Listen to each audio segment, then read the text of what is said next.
Hello, my dear friends. Welcome to another episode of Reading Epic Threads. I'm your host, Patrick Gunnels, joining you from Houston, Texas. Today is December 11th, 2025. It is 7:33 p.m. Central Standard Time. You'll be seeing this show most likely after the Rambo show. Guard your mind and protect your emotions. Possibly protect your mind and guard your emotions. It's one of the two. Today, I want to read some pieces from Billie. Before I do that, I want to remind you to go to tulipblooms.shop. Guys, you go to tulipblooms.shop. It's just the best. It's the best stuff in the world. There's just no getting around it. Tulipblooms.shop is where you find all the very best things in the world. Right now, I'm excited about the Blooming Hair and Beard Elixir because it contains a fragrance profile that has been put together with great care. And every single ingredient is the highest quality, the most expensive, the most breathtaking imaginable. We have New Caledonian sandalwood in there. We have ambrette seed CO2 extract. We have vanilla CO2 extract. We have jasmine sambac essential oil. We have tuberose absolute. The list goes on. Get the Blooming Hair and Beard Elixir, Patrick's Special Blend. It's the best gift you could imagine. And you can get it before Christmas. Right now, let's go ahead and go to a website called dawnbillie.substack.com. This piece is entitled All Roads Lead to 9/11, Prologue. The J6 Pipe Bomb Arrest. Our job is to provide full accountability in the court of law. In order to do that, we have to preserve the chain of custody and evidentiary value. By Kash Patel. Despite the frustration and the test of our patience, the last few years have brought about meaningful change that we otherwise never would have experienced. We're now fully aware of our lying media and corrupt government, where before we might have only suspected it. We've lost trust in all of our institutions, and it's doubtful they'll ever get our trust back. There's no way we're going back to the way it was. We've been shown that we have a duty to pay attention, see through the lies, and to hold our institutions accountable. We, the people, have a responsibility as Americans. From the preamble, we, the people of the United States, in order to form a more perfect union, establish justice, ensure domestic tranquility, provide for the common defense, promote the general welfare, and secure the blessings of liberty to ourselves and our posterity, do ordain and establish this Constitution for the United States of America. The once hard-to-believe conspiracy theories we started researching years ago are suddenly becoming factual. As our conspiracy theories become more mainstream, our friends and families will start to realize that maybe we aren't crazy. The Great Awakening will continue to spread. More and more people will come to the realization that nothing is as it seems. Without realizing it, many of us have been reprogrammed to remember the reason for our nation's founding and what it took to get here. We've been reminded of what Make America Great Again means and what it took. And we are adamant that America return to what it was meant to be. It's been a decade-long civics lesson that I know I needed. Some of the lessons have been obvious, others more subtle. A subtle lesson recently came to me with the announcement of a suspect in the J6 pipe bomb case. Before President Trump, I didn't pay attention to FBI announcements or indictments and affidavits. Now, I try to find the time to listen, read, and understand what we're being told. For the last few years, every story felt like a lie, so it wasn't worth the time to listen to what anyone in government said. Now, it seems as if we're finally starting to get some small pieces of the truth. And the pipe bomb story is giving me a glimmer of hope that the truth is coming. Most people remember the J6 pipe bomb story.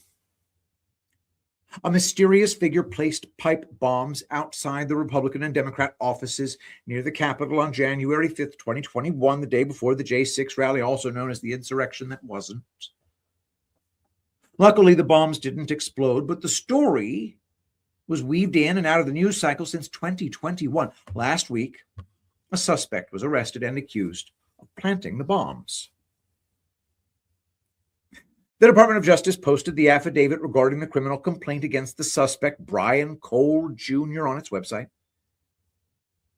The affidavit details the extensive amount of police work that was done during the investigation. The pipe bombs were constructed of materials that investigators were able to tie to purchases made by the suspect. The affidavit lists details of the components used in the pipe bombs, including the quantity manufactured and the retailer who sold each component. Investigators were able to pinpoint where the subject purchased the components, as well as the date they were purchased.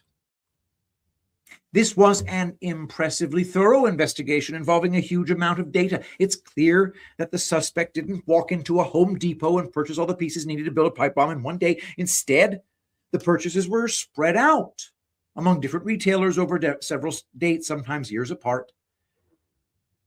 Investigators combed through thousands of transactions in order to pinpoint when and where each piece of the bomb was purchased. Since they were never detonated, investigators were able to dismantle the bombs and track down each individual piece. More information will likely be released later, since the affidavit was only meant to show probable cause for the arrest. The name of the investigator who filed the affidavit has been redacted, which is disappointing because I would love to know if he or she appears in any of the other documents I've recently been digging into. According to Janine Pirro, the suspect told investigators he was disappointed in various aspects of the 2020 election. The timing of his arrest, along with his belief that the 2020 election involved fraud, shouldn't surprise anyone. The affidavit was filed almost 5 years after the pipe bombs were found. Did the investigation stall during the fake Biden years, or did it take investigators that long to track down every component of the bomb, including when and where it was purchased? If it took 5 years to track down pieces of a bomb that didn't explode, how long would it take to piece together evidence of many bombs that did explode and caused massive destruction? All roads lead to 9/11.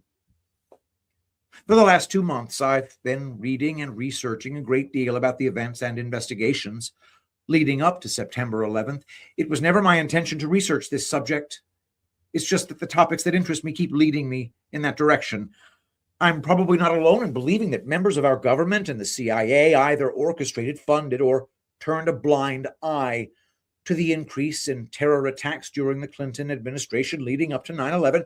What I've found, though, leads me to believe that members of our government and the FBI and DOJ became aware of the conspiracy and have been investigating it for decades. That idea made the J6 bombing affidavit particularly interesting. There has long been a theory that the World Trade Center buildings were brought down by detonation, not because of airplanes striking the buildings. After all, the hijackers' paper passports were found on the streets of New York after the attacks, but the black boxes from the airplanes were never recovered. After reading the affidavit and the thoroughness involved in the investigation, I began to wonder if it's possible that the J6 pipe bomb investigation is a preview into what may come from the disclosure of an investigation into the 9/11 attacks. If it took 5 years to track down components of a pipe bomb that didn't explode, how long would it take investigators to sort through tons and tons of material to track down evidence of explosives in the Twin Towers? Decades? Evidence was removed from ground zero almost immediately after the attacks, and many critics complained that it was done so before any forensic analysis could be conducted. The NIST Steel Inventory and Investigation Report states that only 0.25% to 0.5% of the 200,000 tons of steel used in the construction of the towers had been recovered. The official reason for the quick removal of debris and evidence was to aid in the search and rescue mission. But what if there was another reason? What if a plan was put in place immediately to contain and preserve evidence? At a press conference the morning after the 9/11 attacks, New York Mayor Rudy Giuliani said, quote, "We were able to move 120 dump trucks out of the city last night," end quote. According to the New York State Museum, by nightfall on September 11th, Mayor Giuliani had reopened the Fresh Kills facility, a massive landfill on Staten Island, which had been closed since March. The facility was given a crime scene designation so that it could receive what remained of the World Trade Center. This also prevented anyone other than designated personnel from accessing the evidence. In the early morning hours of September 12th, trucks began arriving at the Fresh Kills facility with loads of steel and material from Ground Zero. The NYPD and FBI evidence response teams arrived in the early morning hours to begin the inspection and search for evidence.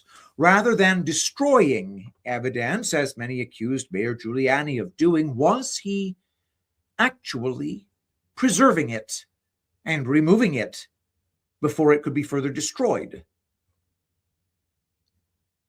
The official investigation into 9/11 is credited as the National Institute of Standards and Technology, NIST, report. The final reports issued for World Trade Centers 1 and 2 were issued in 2005, and for World Trade Center 7 in 2008. The investigation and final reports were issued just 7 years after the 9/11 attacks.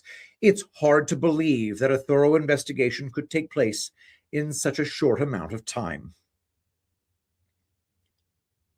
By comparison, on July 17th, 1996, TWA Flight 800 exploded over the Atlantic Ocean due to a combustible mixture of fuel and air in the center wing fuel tank. All 230 people on board the flight were killed. It took 10 months to remove the debris from the ocean floor, after which the fuselage and other recovered pieces of the plane were taken to hangars and reassembled. The investigation and final reports were issued 4 years from the date of the crash. That's only 3 years less than the time it took to investigate and report on the worst terror attack ever to take place in America. Thinking of the reconstruction of TWA Flight 800, I wonder if it's possible that there are warehouses full of evidence from 9/11 that have been cataloged, investigated, and stored for the last 25 years. In 2015, 2016, the area I lived in Illinois, went through a boom of warehouse construction. Quote, developers were on track to complete at least 7 speculative warehouses constructed without leases signed in advance in Chicago between late 2015 and the end of 2017, adding up to more than 1 million square feet of space, end quote. That was more than double the amount built in the preceding 14 years combined. It's well documented that the federal government leases warehouse space from private entities. In 2023, it was reported that the General Services Administration, GSA, owns and leases over 363 million square feet of space nationwide. How much square footage would have been required to analyze 1.8 million tons of material from the World Trade Center? This is all speculation, but it seems odd that so many warehouses were built right as the Trump administration and our current war were getting started. Conspiracy theory? Maybe. But it does make me wonder. The official story from 9/11 is that hijacked planes crashed into the World Trade Center, the Pentagon, and a field in Pennsylvania. Many of the videos of the World Trade Center towers imploding show what looked to be explosions before the buildings collapsed. Could the J6 pipe bomb investigation be an introduction to the public of how investigations of this type are conducted. Will the J6 pipe bomb investigation into the amazing work done by law enforcement, the FBI, and the DOJ lay the groundwork of the investigation into possible explosives in the World Trade Center buildings, or at the very least, the lack of a plane fuselage or engine or wing? The questions don't end for me, and I feel driven to keep asking them. The J6 pipe bomb story sidetracked me a little bit. I'm going to get back to researching the bigger picture, which is, were members of the CIA involved in the 9/11 attacks, and has the FBI been working on splintering it into 1,000 pieces and scattering it to the wind? And that is the piece, my friends. That is Dawn Billie. Check her out, dawnbillie.substack.com. That's Dawn, D-A-W-N, Billie, B-I-L-L-I-E, .substack.com. Go on over there, do a subscription. Do a paid subscription if you have the means. I think Dawn Billie is one of the great, I guess you could say, I think in a certain way, she doesn't have the audience she deserves. Not the size audience she deserves. She's truly brilliant. So go there now, dawnbillie.substack.com. And in the meantime, see if we can maybe knock out another one.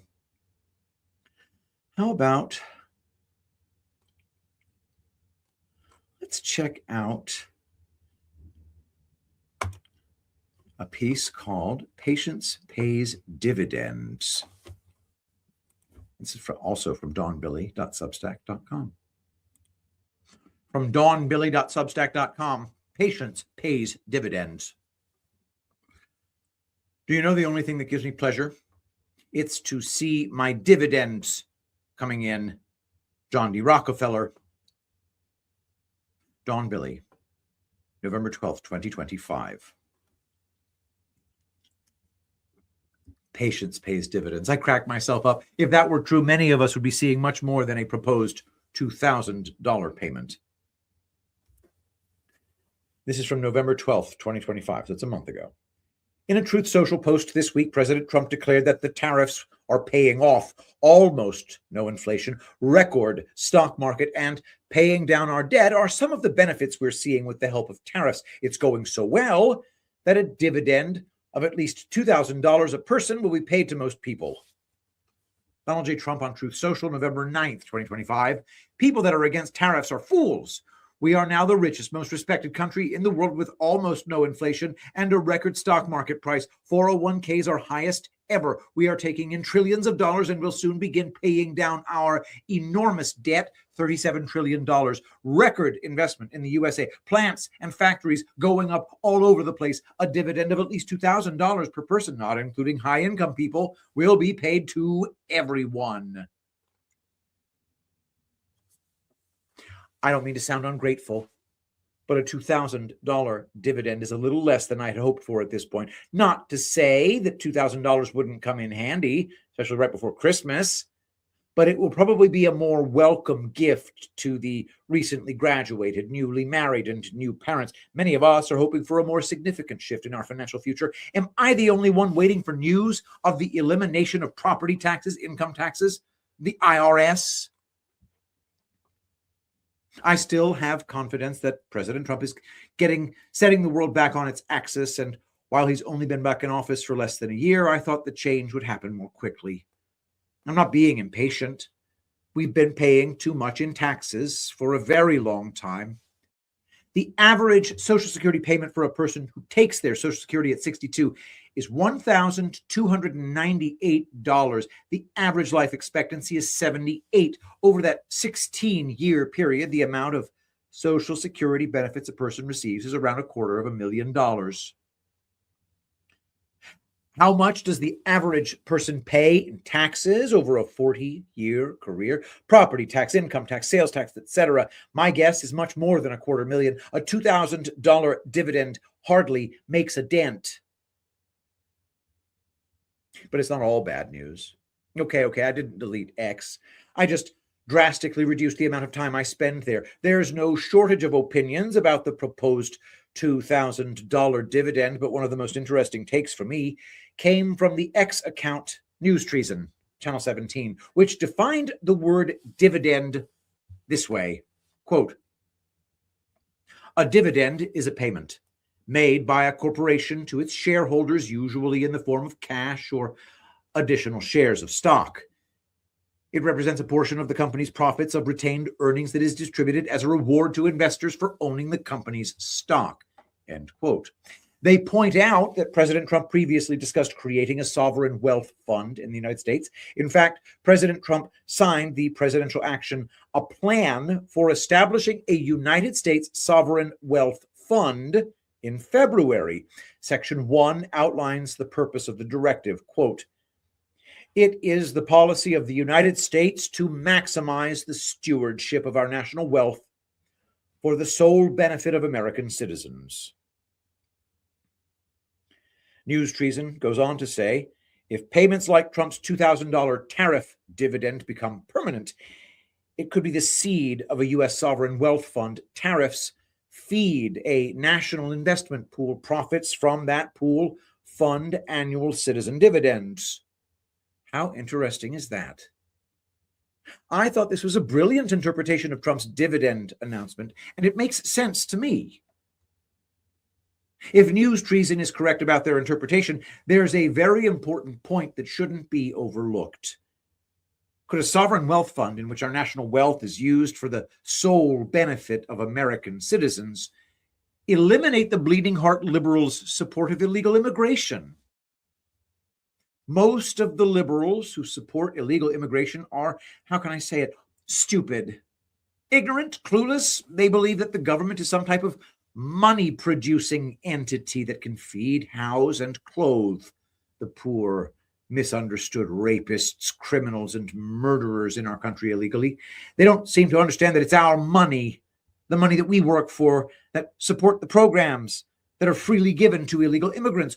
Would their attitudes change if they realized that the amount of money in the sovereign wealth fund is paid directly to American citizens? In other words, we're not going to share our bonus with the people who aren't entitled to it. The bigger the fund, the less people entitled, the fewer people entitled to it, the more money distributed to us. This is another reason to support our border control and ICE agents. They're clearing out the people who don't belong, thereby increasing the amount of the sovereign wealth fund that the rest of us are legitimately owed. Maybe instead of giving every American a $2,000 bonus, Border Patrol and ICE agents should get the lion's share of this year's bonus. The rest of us can get a membership in the Jelly of the Month Club. I like that, Jelly of the Month. That's dawnbilly.substack.com. dawnbilly.substack.com. And before we round out the show with one last piece, trying to get back on that horse and reading epic threads, I want to remind everybody here, seriously, guys, the Blooming Hair and Beard Elixir is a magical scent profile that will absolutely blow your mind. It's an exquisite blend, guys. Now, the essential oil blend isn't only essential oils. There's also absolutes in it, and there are CO2 extracts, all natural. The Tulip Bloom's Core Essentials features a potent, not this one, elegant aroma multi. Oh, it's not in the description. Sorry. Anyway, there's lots of essential oils in there that are not listed there. So just to let you know. Anyway, check it out at tulipblooms.shop, promo code Shapiro. All right, one final piece. That is from the American Hypnotist. From the astounding discoveries of an American hypnotist. That's americanhypnotist.substack.com. Open question to Badlands. Where did the rumor really start? Inquiring minds want to know. By American Hypnotist, December 4th, 2025. Greetings, friends and patriots. Welcome to another article in which we expose the diabolical truth about what John Harold and numerous others have done to the Kate Awakening. For those of you who aren't aware, Kate has filed a lawsuit against John Harold and Badlands Media to, among other things, rectify her wrongful ouster from the company and to protect Badlands interests against potential mismanagement and illegal activity on the part of John. In response to Kate's case, John decided to publicly promote an absurd conspiracy theory that he and others cooked up, that Kate and others within the company had planned a coup to destroy Badlands. Edit, for the sake of accuracy, it needs to be said here that the coup narrative began long before John made it public specifically. What I mean here is that John retaliated by broadcasting that narrative. This, of course, is false and defamatory. You only need to read the very first sentence of Kate's case to know the truth about this matter. I could go on, but I've covered this matter in my most recent article, link in the description. Today, we're here to break new ground. I want to pose an open question to Badlands Media, or anyone else who might be able to answer. How did the coup rumor start? In other words, what was the actual basis upon which this story was concocted and subsequently broadcast to untold thousands of people as though it were unassailably true? You see, if you're going to claim someone is doing something illegal and or improper, you should be able to back up those claims, especially if you're going to present said claims to large audiences as if they were proven fact. But thus far, neither John Harold nor anyone else associated with him have provided the public with sufficient evidence to justify such extraordinary claims. All we've seen from them are out-of-context clips, meaningless distractions, provably false assertions, and other such nonsense. In my honest opinion, many people deserve to get sued, and not only by Kate. If the people involved do not retract their false and defamatory statements ASAP, and additionally do anything and everything necessary to restore the reputations of those they defamed. Of course, I don't expect such from the kinds of people who would defame the innocent in the first place, but hey, might as well suggest an off-ramp in the off chance. Now, with all of the above said, let me go over a couple of housekeeping matters before we get to the main event. 1, nothing I say should in any way be construed as legal advice. I'm simply offering my opinions here in this article. 2, neither Kate nor anyone else asked me to write this or related articles. I've chosen completely of my own volition to report on Kate's case because I believe that innocent people stand to be harmed if I don't. Any statements made to the contrary will automatically be regarded as false and defamatory and may result in legal action. Let us now turn our attention to, quote, I'm the reason Kate is gone from Badlands, Brad Zerbo. From what I've gathered, it appears that the coup narrative was, in the first instance, a product of Brad Zerbo's imagination. As you can see in the video below, Brad decided to publicly take ownership of Kate's ousting, and the reason he gave was simply that he had received one text message from Kate and another from Justin after having had a phone conversation with Kate. Indeed, by his own account, he decided, based on these factors, that a conspiracy was afoot. For the sake of transparency and thoroughness, I'm including Brad's video right here so you can see for yourself. I've summarized certain key points below for quick reference. Okay, I was hoping not have to do this, but in lieu of some weird narratives that are being seeded out there that are untrue and definitely misrepresented, I've been seeing a lot of negative comments born of it. And I just think it needs to be addressed. Everyone's trying to take the high road, not get dragged down to this. So I'm just going to say it. I'm the reason Kate's gone from Badlands, not John. Sorry. You're going to be mad at anyone? Just be mad at me. Kate and John broke up months before any of this happened. And John didn't do a thing. Kate's shows, even let her start a new one, right? Kate, on the other hand, for whatever reason, is the one who was going behind everyone's back and to different hosts trying to get them to sabotage Badlands. I know this because Abby and I were blessed with one of these calls, which equated to about an hour of John bashing and how, if, quote, just a few key people were to quit, Badlands would fall apart. I set up the back end of every show over Badlands. I am one of those people. Now, when I didn't bite on this remark, another remark was made to the effect of, well, I just hope people have an exit plan. And at the time, didn't fully register what this was.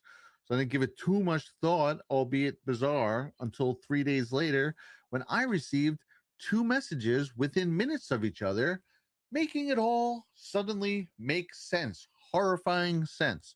First one from Kate telling me that she thinks I should tell Zach what's going on. Is something going on? Okay.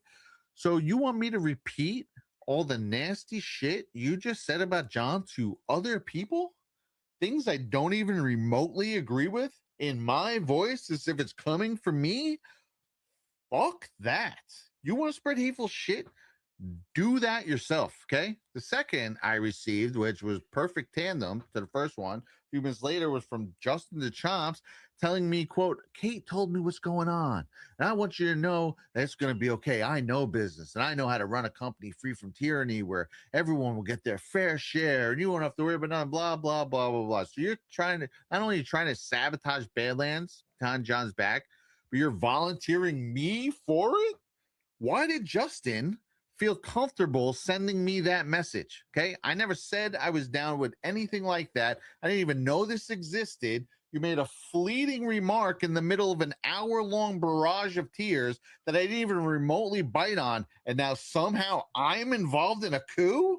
No, thank you. Sorry. So I did call Zach and John the second I realized what was going on. Okay. So you guys want to be mad at me for that? So be it. Whatever. I didn't bring me into this. Kate did.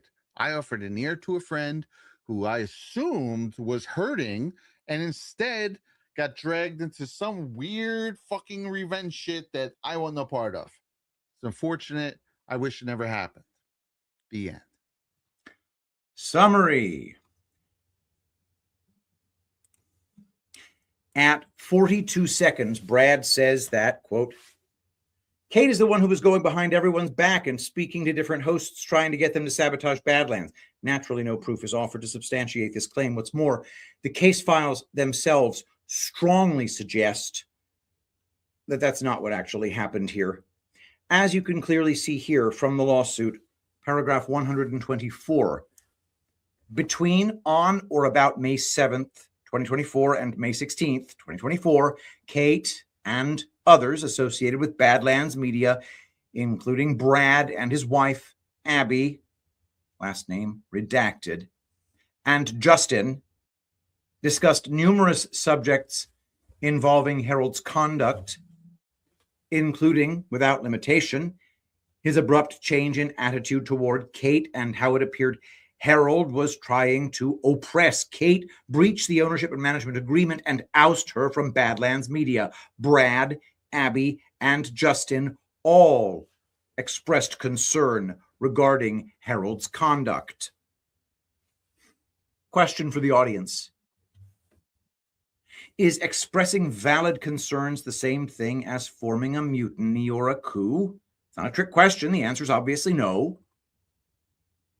Because I was roommates with Justin at this time when all this happened, I know for a fact that Justin's concerns about John's conduct were 100% formed in good faith, and that his goal in raising such concerns was to help Badlands, not harm it, as I will soon prove. Though I wasn't there personally for Kate's phone calls, all the information available to me says that she had called Brad and others specifically to tell them that she believed John was planning on getting rid of her, which of course he did. In truth, by portraying Kate as a nefarious actor plotting a coup against Badlands, Brad gave John precisely the excuse he needed to follow through with her wrongful ouster. Alas, not to be a broken record, but if Kate was trying to destroy Badlands, then why does it say this at the very beginning of her complaint? Section 1, paragraph 1, this action seeks to affirm Kate's member rights in defendant Badlands Media LLC, an alternative media company, assert those rights as allowed by law, rectify Kate's wrongful ouster from Badlands Media by Kate's co-founder, co-owner, and ex-boyfriend, defendant Jonathan John Harold, and emphasize this part, protect Badlands Media's rights against Harold via derivative action, end quote. Moving along, at 1:02, Brad shares that Kate had said, quote, if a few key people left Badlands, everything would fall apart, insinuating that this statement by her evinces some kind of intent on her part to foment a mutiny. Soon after, he attempts to reinforce this interpretation by sharing that she said, quote, I hope folks have an exit plan, as though these two quotes taken completely out of context, I might add, prove anything at all. What's more, the phone call in question was approximately an hour long. However, neither Brad nor John have shared with audiences or the Arizona Superior Court anything from said call beyond these two quotes. Frankly, if this is the most incriminating stuff they could pull from said call, then I don't believe for a second that Kate did anything wrong at all. And it's just an aside. Yeah, they're not even cooperating with discovery. They're refusing to turn over the recording of that call. The moment it all suddenly made sense. Finally, at 1:30, 1 minute, 30 seconds, Brad shares that, quote, I received 2 text messages within minutes of each other after talking to Kate, making it all suddenly make sense, end quote. The texts he's referring to here are one he received from Kate and another from Justin. Yes. This appears to have been the aha moment where Brad realized a conspiracy was afoot, or perhaps was this the moment Brad decided to invent a story out of whole cloth in order to save his own behind? What I'd like to know is what was actually said in those texts and what was actually discussed with Kate over the phone. Neither Kate nor Badlands have yet provided the Arizona Superior Court with this recording, despite the fact that the deadline to hand it over passed almost a month ago. It seems to me that this is the crux of the matter. Were Kate's phone call and Kate's and Justin's texts all Brad required to somehow know that they were planning to destroy or at least harm Badlands? Furthermore, was Kate ever given the opportunity to explain her side of the story, or was she expeditiously and wrongly ousted, with this narrative being used as a convenient excuse? Most importantly, would Brad Zerbo be willing to answer these questions in a public and transparent manner? Now, though I don't know specifically what Kate said to Brad, because Brad didn't actually tell us, I do have Justin's text on hand. Folks, read this text and you tell me. How is it even possible to interpret this as a call to mutiny? Justin Deschamps. Hey, Brad. Kate told me what's been going on with John. There's a lot to say, but I want you to know we can fix this thing, finally start growing as a platform. What we have with Badlands is truly special, and we've barely scratched the surface on the good we can be doing in its current state. I've suspected for a long time that things weren't right because I've studied law and business structures, and I know what conditions are necessary to create a lack of trust that can be used for corruption. I also know how to form corruption-proof businesses that operate in the light. so that they can't be used for corrupt purposes, while at the same time everyone earns a fair portion of the profits and acts as a safeguard against business tyranny. There's no reason we can't have a flourishing business where everyone makes plenty of money, while at the same time we serve our audience and community with integrity, goodness, and constant improvement of their lives. That's his text to Brad Zerbo. I must say, I've never heard of a mutiny where the purpose of said mutiny was to help the company supposedly being overthrown. What part of this text was the part that gave the alleged plot away? Was it the part where Justin said, quote, "There's no reason we can't have a flourishing business"? Or was it the part where Justin said, "I know we can fix this thing and finally start growing as a platform"? I'd be damn curious to hear from Brad specifically what he construed in this message as evidence of a coup. Justin's follow-up text, lo and behold, while drafting this article, I reached out to Justin to ensure I had his permission to publish the above text, and he not only agreed to having it published, but he provided me with a follow-up he sent to Brad on May 16th, 2024. I ask again, how could anyone accuse Justin of participating in a coup after reading this? Quote from Justin's text following up. "Hey, I wanted to let you know, John decided to remove me from Badlands, accusing me of spreading rumors of corruption. That's not true. I want you to have my side of the story. I never said Badlands was corrupt. I said that as it presently stands, the way John runs Badlands and conducts business leaves room for corrupt activities due to the lack of above-board contacts and the lack of a venue to negotiate a fair exchange for labor and our creative contribution. From the beginning, I asked John to use contracts, and I asked for fair compensation for guard and other activities. He declined and said that would come later, which it never did. The lack of transparency, the lack of contracts, the lack of a venue to negotiate fair compensation while assuring us that we would be taken care of is of serious concern. And we are entitled and have the right to discuss our grievances as a fundamental right under U.S. law and under God. I had conversations with a few people in confidence who had similar concerns, who came to me. I did not go to them. I suggested we gather whatever grievances we had and that we approach John and ask for basic information about the enterprise we are contributing to, but not able to negotiate on our behalf for.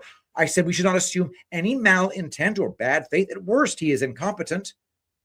And that we should discuss all this openly with him and give him a chance to be transparent, and hopefully we can clear the air and make things right.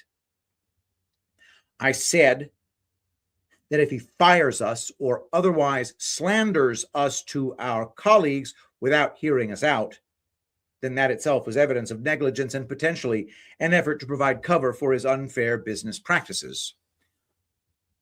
I did some rough calculations on what Badlands might earn in revenue. I know via direct interaction that some employees are paid low amounts, and with this data in a very conservative way, I calculated a potential revenue for Badlands on a monthly and yearly basis. The people who approached me were as concerned as I was, some of whom had also calculated basic estimations. Why none of the business data was provided as a good faith disclosure is also cause for concern, as anyone who understands fair business practice would attest to. My intent was to approach John and try to settle this as men and as good faith colleagues in a joint venture he asked me and others to participate in. Before I got a chance to talk with John, he called me to inform me I was no longer working with Badlands and he was going to pay me what I was owed. I asked him what this was all about, and he declined to talk to me. That's my story. For what that's worth, I'm disheartened that John never wanted to hear my side of the story or make an effort to negotiate with me or others I know to ensure we were fairly compensated and demonstrate he was not unfairly enriching himself. I was told, like many of us, that he had our best interests at heart and that he was working to provide fair compensation for our contributions. I was assured many times that I would be able to see an accounting of the business to know we were being fairly compensated. None of that took place. That is cause for concern.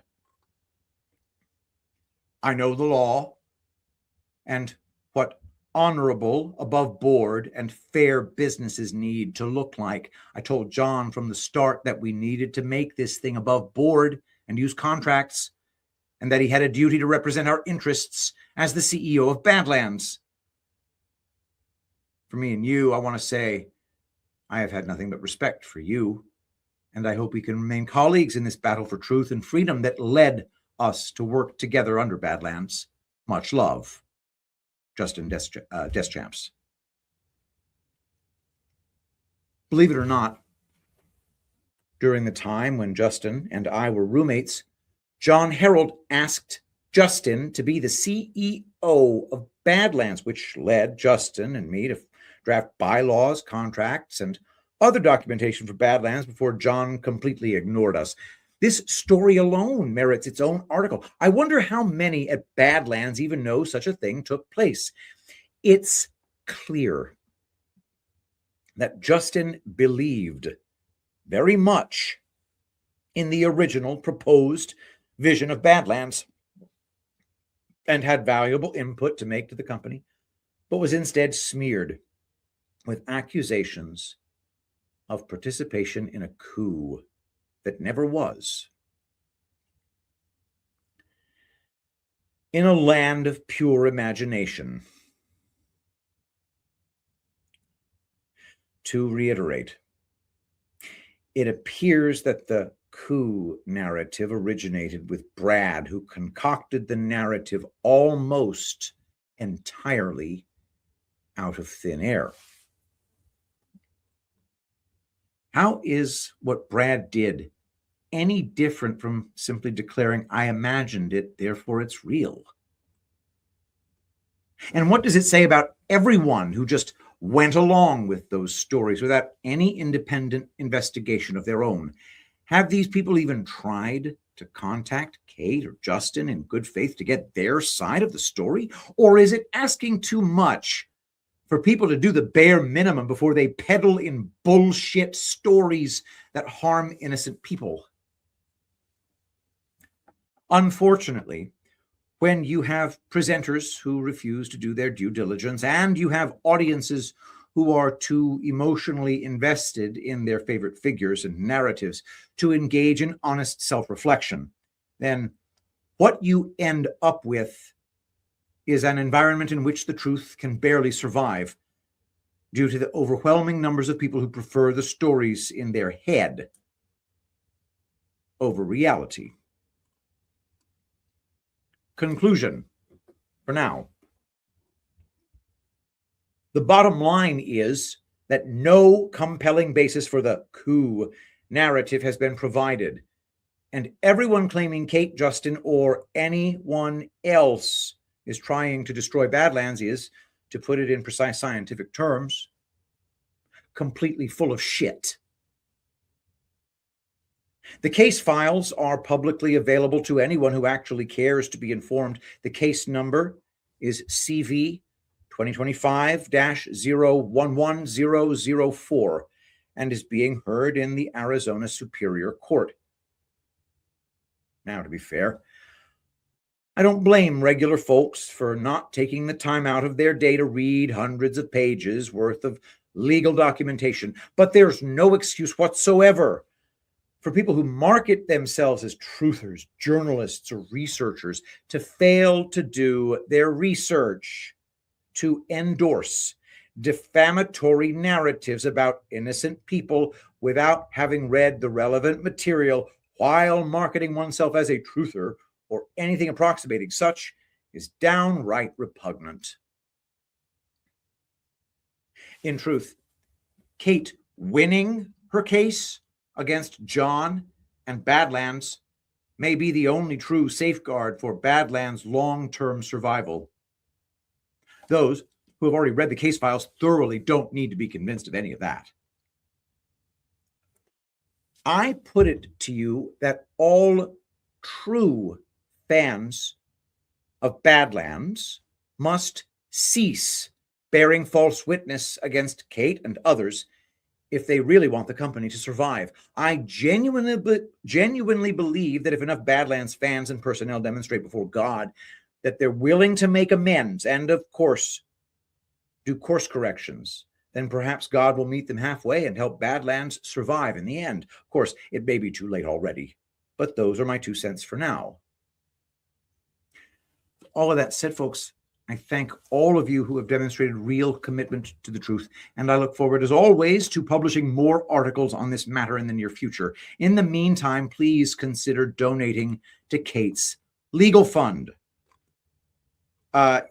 She's shelling out like thousands of dollars every month to keep this going.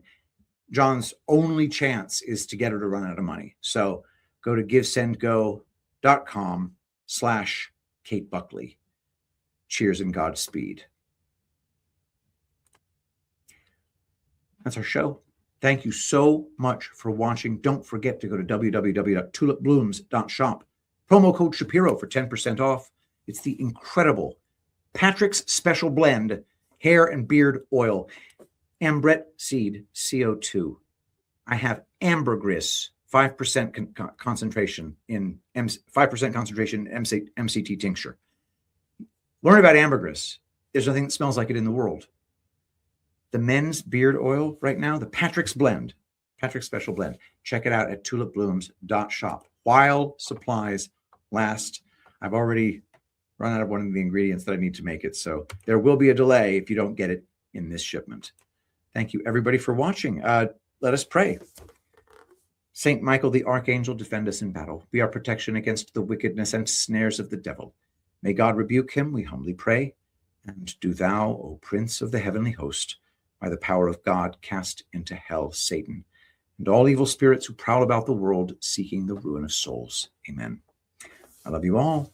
Thank you so much for being here, and I'll see you tomorrow.